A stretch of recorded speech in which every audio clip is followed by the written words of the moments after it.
or every $1 billion that's put into the banks, I, as a commercial banker, can create an additional $9 billion and push them out into the economy as loans. Now that $9 billion based on the $1 billion, which itself was created out of nothing, all of it is just fiat money. It's created out of nothing, but the commercial banks get the bigger end of the deal, as you can see.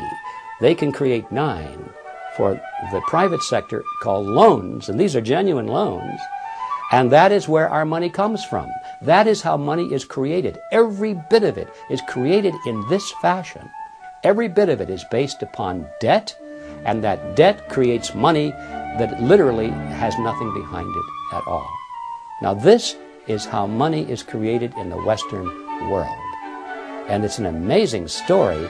Only a very few people at the top know how money really comes into existence. Best estimates say that a network of about 7,000 people, mostly located in large urban areas worldwide, facilitate the acquisition and control of the voting stock of these banks by proxy. The marching orders as to where literally hundreds of trillions of dollars of monetary power will be directed are believed to be given by the 7,000 on instructions from an insider control group we estimate to number about 300. Of the 300, many are related to one another by blood, marriage, and business ties, and, it would seem, have family ties to the original robber barons of the Industrial Revolution at the turn of the 19th century. More importantly, however, most of the 7,000 involved in this group may be largely unaware of their negative effects on society. They may sincerely, but naively, believe they are simply doing good. Nevertheless, now talking about the 300 who form the inner controlling body, we estimate that about 50 of this group are anything but naive. Thus, having successfully established the ultimate money-making machine, the Federal Reserve System, this nefarious cartel of tyrants is in a position to literally acquire control over the assets of the world, deprive the people of all their prosperity, as Thomas Jefferson would say. This is the calculus of the situation, and this is exactly what they are doing, with a little help from their virtuous but ignorant servants in Congress, as John Adams might say. Yes, the Founding Fathers must surely be rolling over in their graves.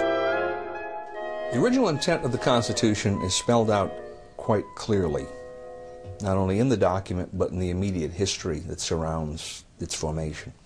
Now, Article 1, Section 10, Clause 1 limits the powers of the states. It says, no state shall coin money.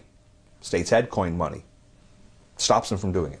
No state shall emit bills of credit. Now, that's one of those peculiar words. If you were living in that time, you knew what it meant. It meant essentially what we call paper money. No state shall emit bills of credit, which means that a state itself cannot create paper money, and then it can't do it indirectly by setting up some kind of a bank that's controlled by the state. Third provision in that clause is, no state shall make anything but gold and silver coin a tender in payment of debts. And notice the language, no state shall make anything but gold and silver coin, meaning states can and should make gold and silver coin a tender in payment of debts. But the historical background shows absolutely clearly that paper money was not going to be allowed at the national level or the state level. And the very interesting point here is that the same people who wrote the Constitution had been to a large extent in control of the states and of the Congress under the Articles of Confederation during the War of Independence. These people had emitted large amounts of paper money. The states did it, Congress did it. When that Congress did it was called the continental currency, and most people are familiar with the phrase not worth a continental. Paper money depreciated so radically in value that it was essentially worthless. Those same people looked back at what they had done only a few years earlier and said, we're not going to do this anymore. The inflation isn't rising prices. The inflation is the government's program of increasing the supply of money, which devalues the currency, and that causes the prices to go up. inflation, that is the destruction of money, eventually wipes out the middle class. The best example in the 20th century being what we saw happen in Germany. As the runaway inflation came, the middle class got wiped out. In the early stages, of course, somebody benefited.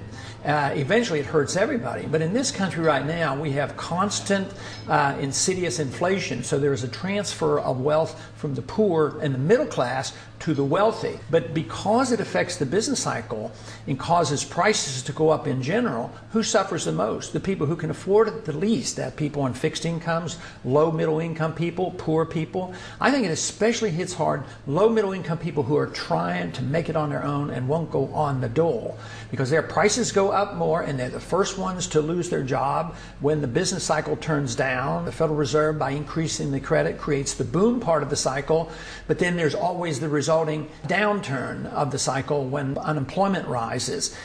We're always live. It's almost impossible to believe that the all-powerful dominant media, what Bill O'Reilly calls the elite media, would endlessly cover all these issues, yet be silent on the very subject that is common to all of them: money, and the entity that creates and manages the so-called money supply, the Federal Reserve System. Why is this? One can never watch enough television.